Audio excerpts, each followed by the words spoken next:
Bonjour à tous. La mort de Karen, l'infirmière poignardée hier au CHU de Reims, fait s'élever de nombreuses voix pour dénoncer les agressions envers les soignants.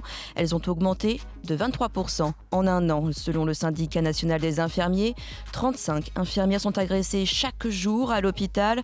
Ces violences envers le personnel soignant ne sont pas inédites, rappelle Daniel Guilherme, président de la Fédération nationale des infirmiers, mais elles changent de nature. On voit en fait ces agressions se multiplier. On est aujourd'hui en fait à un stade où il va falloir faire quelque chose puisque on a des agressions qui sont de plus en plus violentes et qui amènent les situations qu'on connaît. Mais c'est pas tout à fait nouveau puisque en 2004 déjà, si vous vous souvenez, à Pau en fait, une affaire avait défrayé la chronique avec une agression extrêmement violente sur un couple aide-soignante infirmière.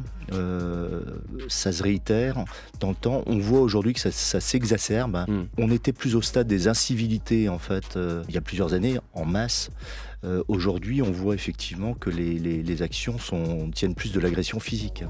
Et de son côté, le ministre de la Santé, François Braun, promet de prendre rapidement des mesures pour préserver la santé et la vie de nos soignants.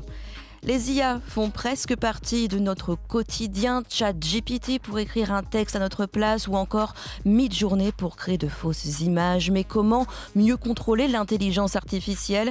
C'est l'objectif de la CNIL, la structure qui veille par exemple à la protection de nos données. Elle a annoncé hier la mise en place d'un service dédié à l'IA avec 5 personnes à temps plein.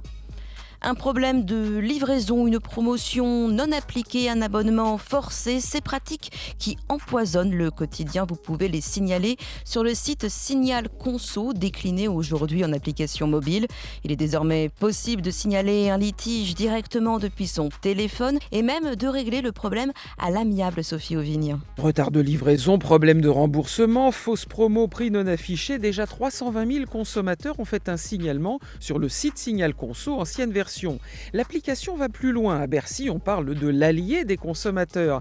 Avec un simple téléphone, il est désormais possible de dénoncer un litige dans plus d'une quinzaine de domaines. Les achats par Internet, en magasin, les travaux, les voyages, la téléphonie ou encore le secteur de la santé.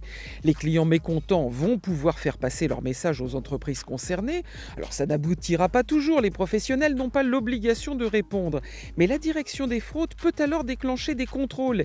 Et puis l'appli va également servir aux quelques 16 millions de touristes attendus pour les Jeux Olympiques. Elle va s'afficher en anglais et avec des onglets spécifiques pour les visiteurs étrangers. Le nez qui coule, les yeux qui piquent, ces symptômes, vous les connaissez bien, surtout si vous êtes allergique au pollen. Le réseau national de surveillance aérobiologique place 82 départements en alerte rouge, risque maximal pour les pollens de graminées, Marine Logénie.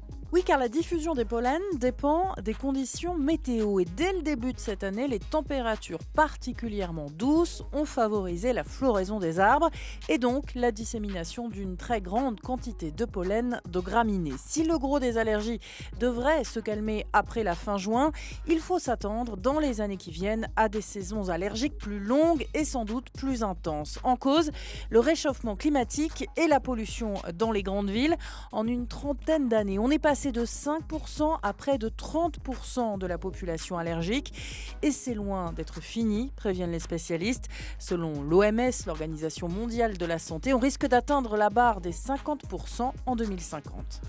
En plus du pollen, si vous habitez Paris, l'air que vous respirez est parfois plus pollué dans le métro que dans la rue, jusque 5 fois plus que les seuils recommandés par l'OMS. C'est ce qui ressort d'un documentaire diffusé ce soir sur France 5. Dans le top des lignes les plus polluées, la ligne 5 arrive en tête.